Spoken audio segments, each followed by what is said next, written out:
Ultimately, you're looking to get a deal and having a competitive advantage in acquiring a deal. That's the root of this question.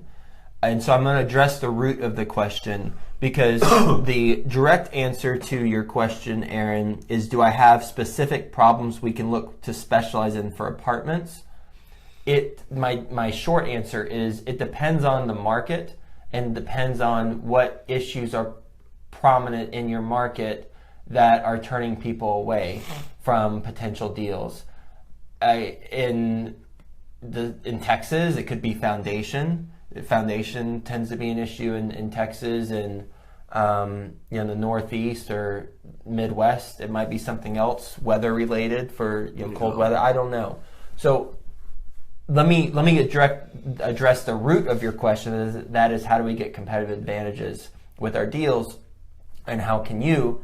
And a lot of Best Ever listeners might remember the story where we purchased a 300 plus unit property, 90% were one bedrooms, and then that was on market. So not a competitive, it was an incredibly competitive situation. However, we looked across the street, saw the property was primarily 2s and 3 bedrooms, 200 plus units, and we saw an opportunity to get that off-market deal, combine it with this on-market deal, and gain a competitive advantage because no one else thought about that.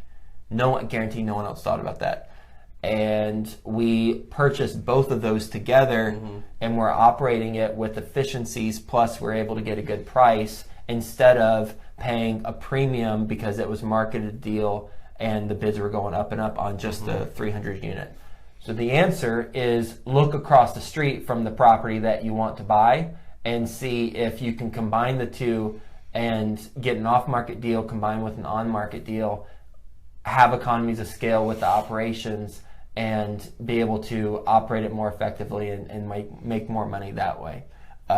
As far as specific problems, look in your specific area. I think that's a sub-market specific question. Yeah, and I believe in Daniel's situation, he just kind of stumbled across his by accident. But when you asked him, how do you identify these issues, you just ask, the investors and the brokers in your area, what aren't people buying? And then great you'll point. get the responses, then you'll know what it is.